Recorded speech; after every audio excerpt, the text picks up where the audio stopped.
Hey, my name is Nolan Mercer. I'm 29 years old and I work at a big distribution warehouse on the edge of town. 12-hour shifts of moving boxes, scanning orders, pushing pallets, and unloading trucks. By the time I get home, my shoulders feel like someone replaced them with concrete. I live alone in a small rental house at the end of a quiet street. Nothing fancy, just a place to sleep and shower before doing it all again. The house next door belongs to Emma Reed.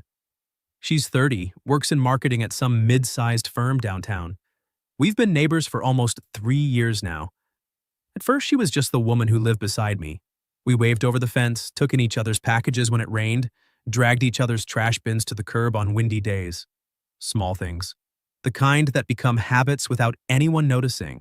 Over time, those habits turned into something steadier.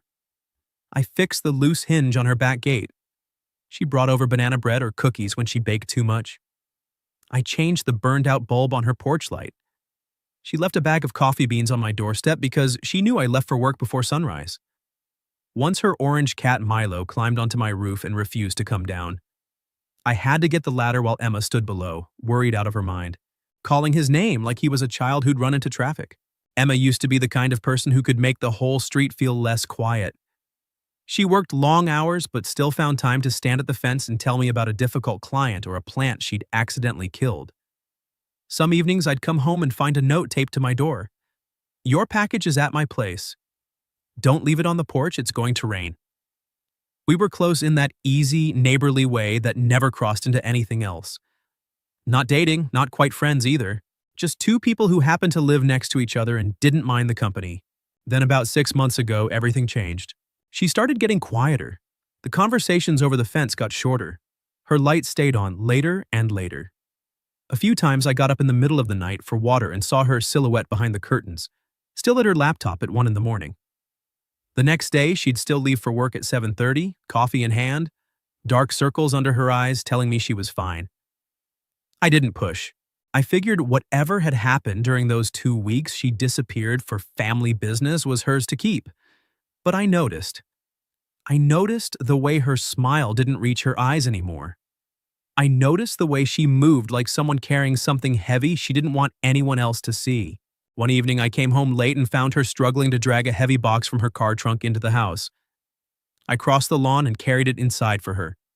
The box was full of files, old notebooks, and a few picture frames turned face down. Her living room looked messier than usual.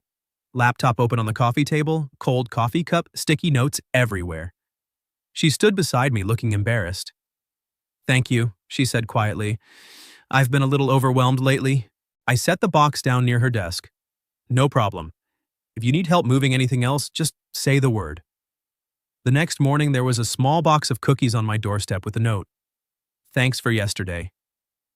I ate every single one after my shift, even though they were a little dry. When I saw her that evening, I told her they were good. She gave me a small smile, but it was tired. Something in it had dimmed. After that night, I started paying closer attention. Not out of curiosity, out of a quiet kind of worry. The kind that sits in your chest and tells you, if you look away for too long, something important might slip through the cracks right beside you. The first real sign came on a cold night in late fall. I had just fallen asleep after a brutal shift when a sound outside woke me. At first I thought it was the wind. Then I heard the back gate between our houses creak open, followed by the soft sound of bare feet on the brick path. I sat up and looked her through the window.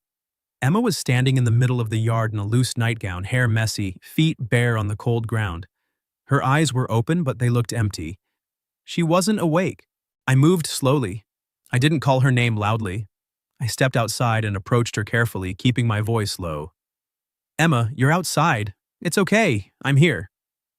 She didn't look at me. She was muttering something under her breath, words I couldn't quite catch. Then I heard two of them clearly. "Can't find Mom." My stomach dropped. She had never mentioned her mother to me before. I stayed in front of her, giving her space. She took a step forward and bumped lightly into my chest. Both of her hands came up and grabbed the front of my shirt, fingers twisting into the fabric like she was holding on to the only real thing in a dream. Her voice was barely a whisper. "Don't leave me alone. I'm so tired." I stood there frozen. Every instinct told me I should wake her up, get her back inside her own house before this turned into something neither of us could explain. But she was shaking. Her whole body trembled like if I stepped away, she might shatter right there in her sleep. I didn't know what to do. So I did the only thing that felt right in the moment. I spoke softly, the way you'd talk to someone having a nightmare. "You're home, Emma. You're safe. I've got you."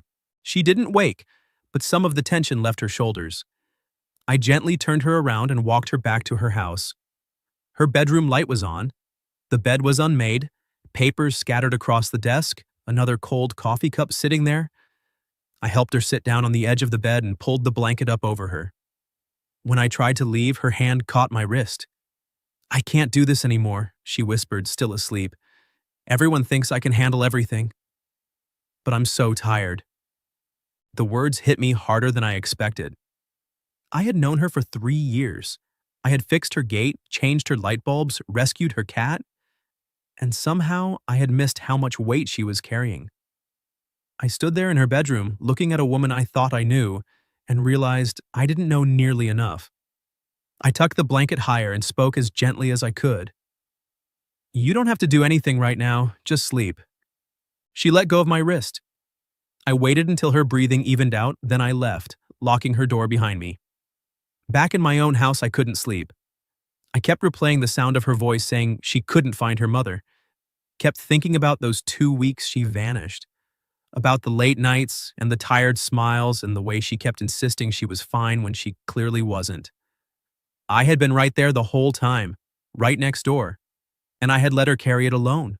That thought sat heavy in my chest until the sky started to turn gray outside my window. I didn't know what was going to happen next. I didn't know how deep this went or what she had been through. But I knew one thing for certain. I wasn't going to look away again. I didn't sleep much after that night. Every time I closed my eyes, I heard her voice in the dark, small and broken, saying she couldn't do it anymore. By the time the sun came up, I was already on my second cup of coffee, staring out the kitchen window at her house like it might give me answers. Around 8:30, I heard her front door open. I stepped onto my porch to grab the newspaper, and there she was, standing on her front steps with a mug in her hands. She looked like she hadn't slept either. When she saw me, her whole body went still. The expression on her face wasn't the usual tired smile. It was something closer to fear. "Nolan," she said carefully, like she was testing the ground before taking a step. "Did I do something weird last night?" I didn't want to embarrass her, but I also didn't want to lie. I kept my voice calm. "You went outside, sleepwalking." Her face lost color. She set the mug down on the porch railing like her hands weren't steady enough to hold it. "Outside? How far?" "Not far. You were standing in the yard between our houses. I brought you back inside." She pressed both hands to her face for a second, then dropped them. Her voice came out tight. "I'm so sorry. I didn't mean to bother you. I don't even remember any of it." "You didn't bother me," I said. "You were asleep. But I'm an adult. I can't just wander around in the middle of the night and expect my neighbor to babysit me." The word babysit made something in my chest tighten. I hated how ashamed she sounded. "Emma, you didn't choose this, but you need to know it's happening." She went quiet for a long time. Then she asked, barely above a whisper, "Did I say anything?" I hesitated. That hesitation told her everything. She gripped the railing like she needed something solid to hold on to. "I always say things when I sleepwalk," she said. "Weird things. Things I don't want anyone to hear." I answered gently. "You said you were tired, that everyone thinks you can handle everything, but you can't anymore." She didn't move. The look on her face wasn't just embarrassment anymore. It was the look of someone who had just been seen exactly where they'd been trying hardest to hide. She turned her head away, voice low. "I didn't mean to say that out loud." "I know," I said, "but that doesn't make it any less true." She looked back at me then. Her eyes were a little red. For a moment, I thought she might cry right there on her porch, but she swallowed it down. "You don't know what I've been through." "No," I admitted. "I don't. But I know what it looks like when someone's been holding it together for too long." That stopped her from arguing. She told me she used to sleepwalk sometimes as a kid, but it had been years. After everything that happened with her family a few months ago, it came back worse than before. She didn't give me details, and I didn't ask. I just offered to come over that evening and add a higher latch on her back door, plus a small bell that would ring if the door opened. At least then, if she tried to go outside again, there'd be some kind of warning. She didn't say yes right away. She just looked at me for a long second, like she was trying to decide whether to let someone see how bad things really were. Okay, she said finally, if it's not too much trouble. That night I showed up at her door with my toolbox. She held the flashlight while I worked, quiet in a way that felt heavier than usual. I installed the new latch high enough that she'd have to reach for it even half asleep, and I hung a small bell on the handle. When I tested it, the sound was soft but clear. Before I left, she stared at the bell and asked, "What if it rings in the middle of the night? Then I'll know you need help." She looked at me for a long time, then she said, almost too quiet to hear, "You don't have to do this." "I know." Her voice dropped even lower. "But thank you." The days after that felt different. Not dramatic, just closer. She started texting me when she knew she'd be working late. I left a container of leftover chili on her doorstep when I noticed her light still on past midnight. She responded in her own way.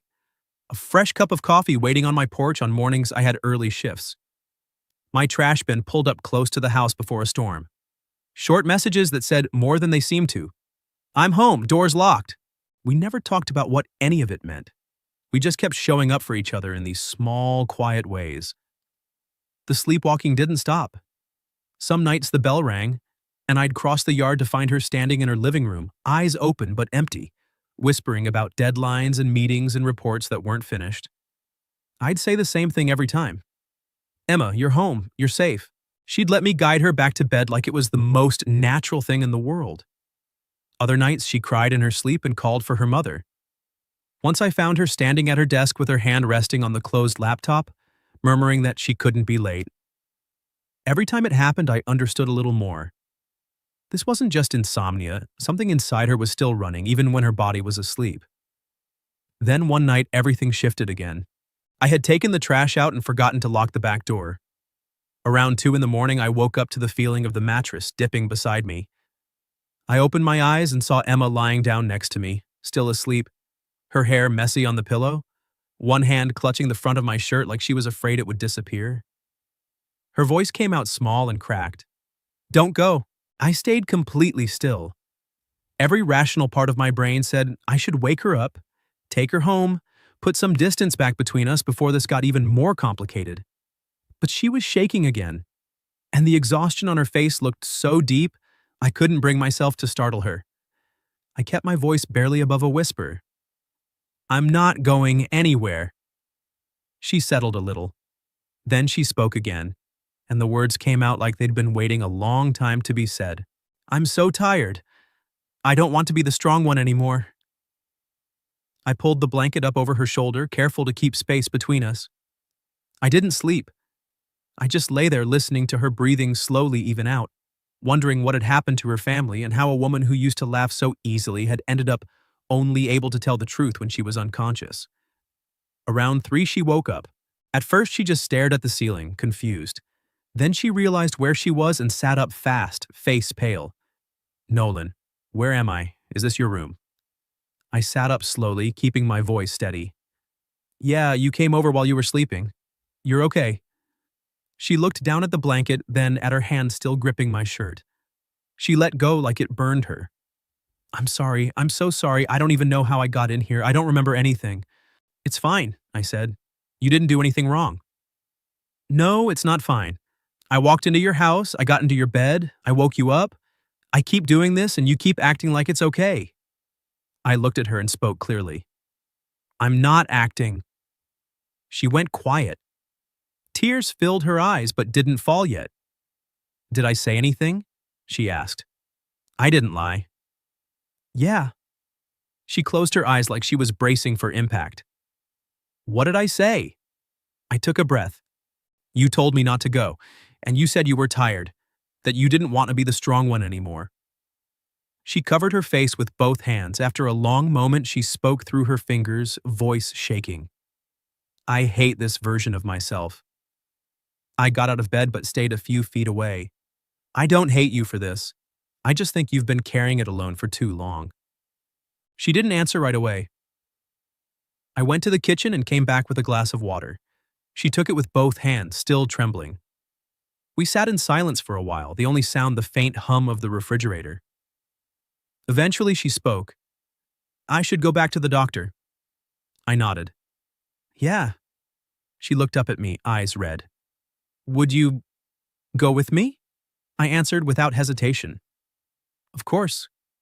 She stared at me like she wasn't sure she'd heard right. Really? Really? She looked down at the glass. I don't know how to do any of this by myself anymore. I sat on the edge of the bed, not too close, not too far. Then don't. That night, Emma cried in front of me for the first time while she was fully awake. No hiding it. No forcing a tired smile afterward. She cried like someone who had been standing for years and finally ran out of strength. I didn't rush to hold her. I sat on the floor a little distance away and waited until she decided.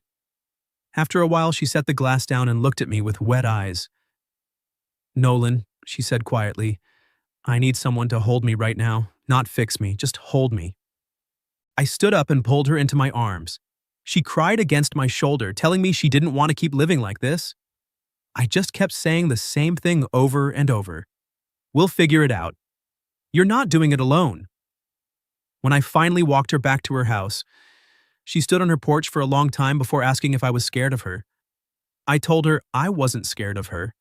I was only scared that one day she'd convince herself she had to carry everything by herself again. She didn't say anything else. But when she went inside, she left the porch light on a little longer than usual, like a quiet thank you. Something between us had changed that night. We still hadn't named it. But we both knew the old version of our relationship was gone. 2 days later, I drove Emma to see Dr. Helen Hayes. The doctor's office was in a quiet medical building downtown. Dr. Hayes was in her 50s, calm, direct, and not the type to hand out easy answers. She listened to Emma describe the sleepwalking, the exhaustion, the late nights, and then she asked about family. That was when Emma finally told the full story. Her mother had been sick for almost a year. Emma had been the one who took time off work, stayed at the hospital, handled the doctors, the paperwork, the decisions. After the funeral, she went straight back to her job like nothing had happened. She thought if she just kept moving, the grief wouldn't catch up. But it had. The sleepwalking got worse. The anxiety got louder. She kept telling everyone she was fine because that's what everyone expected from her. Dr. Hayes nodded slowly. Your body is trying to say the things you've been silencing during the day, she said. Long-term stress, unresolved grief, and chronic sleep deprivation are feeding each other. We need to treat all three. She scheduled a sleep study, recommended therapy, and suggested Emma cut back on work for a while. Most importantly, she told Emma she couldn't keep pretending everything was under control. Emma sat very still through most of the appointment. At one point, her hand started shaking on her lap. I rested my hand on the armrest between us, close but not touching. After a moment, she reached over and placed her hand on top of mine. She didn't look at me, but her fingers tightened. When Dr. Hayes asked how we knew each other, Emma answered before I could. He's the reason I don't feel crazy. I turned to look at her. She kept her eyes on the doctor, but her grip on my hand didn't loosen. On the drive home, she was quiet for a long time. Then she asked what I would have said if the doctor had asked me the same question. I told her the truth. I don't know what label to put on it. I just know I care about you. When your lights are still on at 1 a.m, I worry. When you go a few days without texting, I find myself looking at your windows more than I should. And when you sleepwalk, the first thing I think isn't that it's inconvenient. I just want you safe. She stared out the window for a while. Sounds a lot like a boyfriend, she said softly. I kept my eyes on the road. Maybe, but I don't want you to feel like you have to give something back just because I'm helping. She was quiet again. Then she said, I didn't hold your hand in that office because I was grateful. I didn't know how to answer that, so I didn't. The words stayed with me for days. Emma started treatment. Therapy twice a week, a low dose of medication to help regulate her sleep, and strict orders to reduce her workload. She listened to all of it. She even took a week off. But old habits die hard. She still checked her email too much. She still stayed up later than she should. And some nights the bell on her back door still rang. I kept coming over when it did. I kept saying the same words. Emma, you're home. You're safe. She always let me bring her back to bed. Sometimes she cried in her sleep. Sometimes she just stood there, lost. Every time it happened, I felt the distance between us shrinking, even though neither of us had named what was growing. Then came the night of the storm. It was almost 1 in the morning when thunder shook the whole house and woke me. Rain was hammering the roof so hard it sounded like someone was throwing gravel at the windows. I sat up and looked toward Emma's house out of habit. Her living room light was still on, but the curtains were moving strangely. Something felt wrong. I pulled on a jacket, grabbed a flashlight, and ran across the yard in the pouring rain.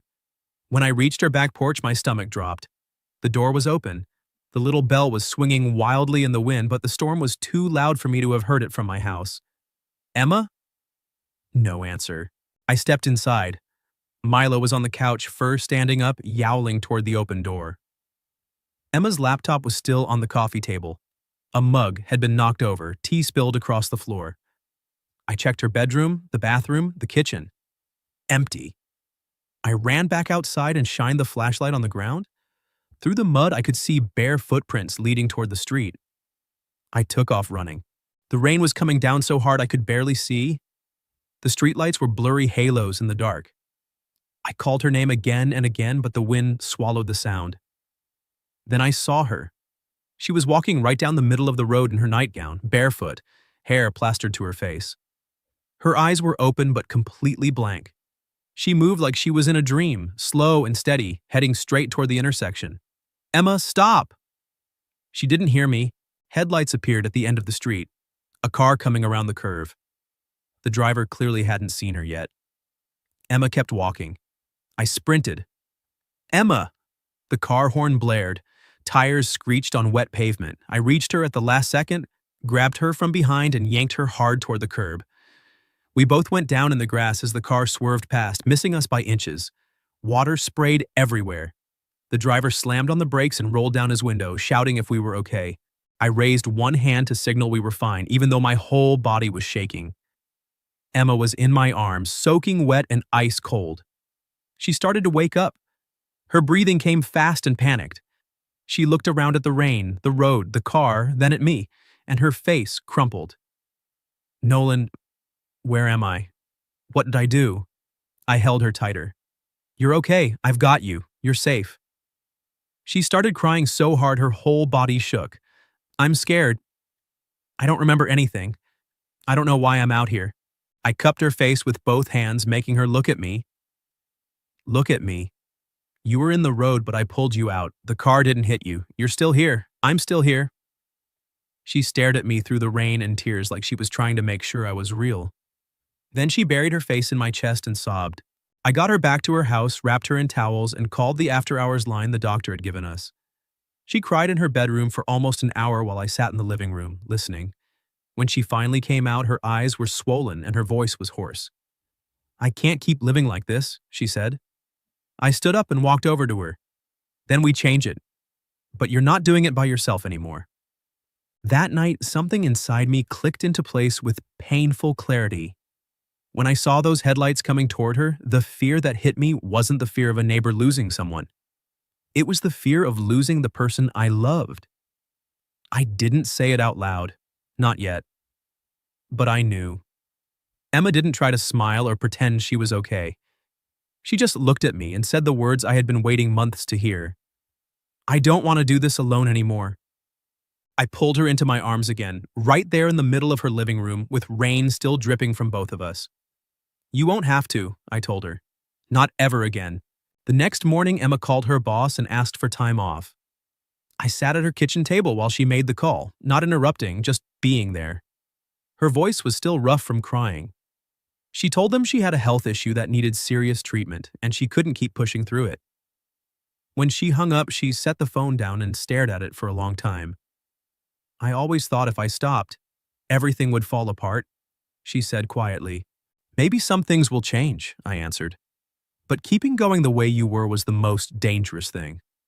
Dr. Hayes moved up Emma's sleep study appointment. Therapy started twice a week. She adjusted her medication, cut her workload in half, and was told she shouldn't sleep alone for the first few weeks. Emma hated the last part the most. She didn't want to feel like a burden, and she especially didn't want me rearranging my life around her. I told her clearly that I wasn't staying because I felt obligated. I was staying because I wanted her safe, and because I wanted to be near her. For the next couple of weeks, I slept on her couch. She slept in her bedroom with the door slightly open and a louder bell on the back door. Every night before bed, we checked the locks together. At first, she checked them 3 or 4 times. After a while, she checked less. One evening, she stood in the doorway of the living room, watching me spread a blanket on the couch, and asked, "Are you sure you're not tired of this?" "If I'm tired, I'll sleep," I said. "You don't need to apologize for trying to get better." She didn't answer, but her eyes got glassy. She had spent so long apologizing for needing anything at all. Now she was having to relearn that asking for help wasn't failure. Slowly, she started telling me more. She told me about the last months of her mother's life, about how everyone in the family had looked at her like she was the strong one, the one who could handle it. So they kept giving her more to carry. She told me there were days she had been so exhausted she almost wished it would all just end, and then hated herself for thinking it. I didn't interrupt. I didn't tell her she shouldn't have felt that way. I just sat beside her and let her say it all. One night after a therapy session, she came over to my house. She didn't bring cookies or coffee like she used to. She just stood on my porch looking tired and asked if I was busy. I let her in. She sat on the couch for a long time before she spoke. Today, the therapist asked me what I'm most afraid people will see if I'm not strong all the time. I sat across from her. "What did you say?" She looked down at her hands. "I said I'm afraid they'll see that I'm empty." I was quiet for a moment, then I said, "I don't see you as empty. I see you as tired. Those are two different things." She looked up at me. After a while, she leaned her head against my shoulder. This time, she was fully awake. No sleepwalking, no panic. She chose to stay close. "Next to you," she said softly. "I don't have to perform anymore." "I'm glad," I answered. She was quiet for a long time. Then she asked, "Are you scared it might take me a long time to get better?" "I'm not waiting for a perfect version of you," I said. "I just don't want you to disappear from yourself again." That made her cry, but this time she didn't try to hide it. I let her cry against my shoulder. When she finally lifted her head, her face was close to mine. I could see the fear in her eyes, but I could also see something else. She wanted to believe she could be loved even while she was still healing. "If you want to kiss me," she said, "you can ask." I looked at her and asked the question out loud. "Can I kiss you?" She nodded. "Yes?" I kissed her. It wasn't a kiss that tried to fix everything. It wasn't dramatic or perfect. It was just real. Two people who had seen each other at their most exhausted and still chose to stay. When we pulled apart, she rested her forehead against mine. "I'm scared," she whispered. "Me too," I said.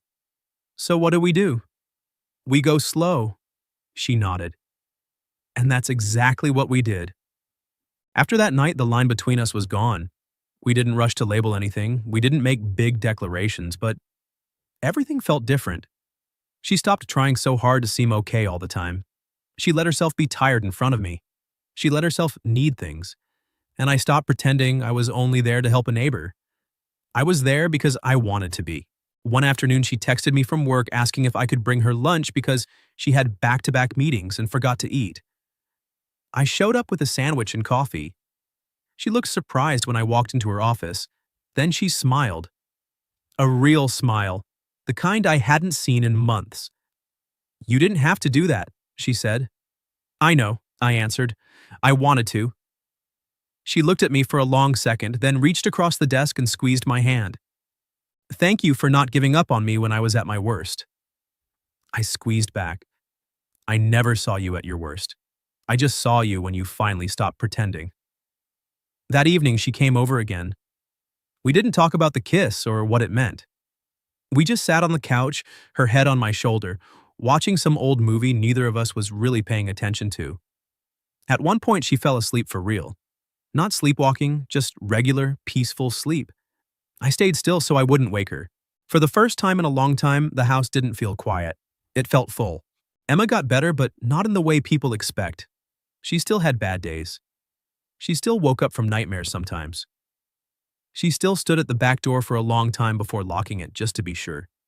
But she stopped pretending everything was fine. She learned to text me when she felt the anxiety creeping in. She learned to tell her boss she couldn't take on extra projects. She learned to say, "I need help," without feeling like she was failing. The sleepwalking didn't disappear completely, but it became rarer, shorter, and less dangerous. Some nights the bell still rang and I would cross the yard to find her standing on the porch in that half-awake state. But now when I said her name, her face would soften faster. Some nights she woke up in the middle of the yard, confused and scared. I would hand her my jacket and say, "It's okay, you didn't go far." One night she stood at the gate between our houses, hand resting on the latch, eyes open but unfocused. She whispered my name like a question. "Nolan?" I stepped closer. "I'm here." Even though she was still asleep, her body relaxed at the sound of my voice. Our relationship grew in quiet ways. I fixed the loose doorknob on her kitchen cabinet. She brought over a pot of soup when I caught a cold. I helped her hang new curtains because she said my house looked a little cold. She helped me pick out a better coffee maker because she was tired of me drinking the cheap stuff. One evening, she stood on my porch holding 2 mugs and asked, "I made extra. Do you want some?" I took the mug. "Yeah, thanks." A year later, Emma moved in with me, not because she needed someone to watch over her. She moved in because she wanted to. She kept her old house as a studio and workspace because she said she still needed to feel like she could stand on her own. I understood. So we left the gate between the 2 houses open during the day. It became less of a boundary and more of a path. There were still nights when she sleepwalked. The first time it happened after she officially moved in, I woke up to find her standing in the doorway of our bedroom, eyes empty, hand pressed against the frame. I sat up slowly and spoke gently. "Emma, you're home. I'm here." She walked toward me without waking. She lay down beside me, still asleep, and her hand searched until it found mine. She whispered my name once, then settled. I held her hand and answered, "I'm right here." She calmed almost immediately. I lay awake for a while after that, thinking about how far we had come. She still had nights when her body went looking for safety in the dark, but now she had somewhere to go, someone to find. One winter evening, snow falling softly outside, Emma came over for dinner. I made chicken soup. It was a little too salty, but she ate 2 bowls anyway. After dinner, she looked at me across the table and said, "Next time, less salt." I nodded. "Next time." Milo finally let me pet him for more than 3 seconds. Emma saw it and smiled. That real, easy smile I had missed for so long. Later that night, she fell asleep on the couch. Not from exhaustion, not from sleepwalking, just regular sleep. Peaceful. Around midnight, she woke up, looked around and asked, "Did I fall asleep?" "Yeah." She pulled the blanket tighter around her shoulders. "I haven't sleepwalked in almost a month." "I know." She looked at me for a long time, then she said, "Nolan, I like you." I set my book down and moved closer. "I like you too." Her eyes got watery. "I'm not saying it because I'm grateful. I'm not saying it because you helped me. I'm saying it because when I'm with you, I don't have to pretend anymore." I took her hand. "I know. I'm not with you because I want to save anyone. I'm with you because I want to be. Because I like you. Because the days feel less quiet when you're around." That night, Emma didn't go back to her old house. She slept in our bed while I took the couch in the study. The next morning, she stood in the kitchen wearing one of my hoodies, hair messy, holding a cup of coffee. She took a sip and said if she kept coming over this often, she was going to buy me a proper espresso machine. I asked if that meant she planned on coming over a lot. She turned toward me, cheeks pink but eyes steady. "If you want me to." "I do." From then on, the gate between the 2 houses stayed open almost every day. We still had our own spaces, but the distance between them stopped feeling like separation. It felt like connection. Years later, Emma still tells people our love story started the night she sleepwalked into my house. I usually think it started earlier than that, with a loose gate hinge, a box of slightly dry cookies, late-night coffee left on doorsteps. And all the times I saw her lights on too late and didn't know how to ask if she was okay. I never saved Emma. I just opened the door when she got lost in the dark. I just kept saying over and over, "You're home. You're safe. I'm here." And sometimes that's all love really needs to be. Not a grand declaration, not a perfect moment. Just one person walking through the gate between two houses in the middle of the night and finally finding a place where they can rest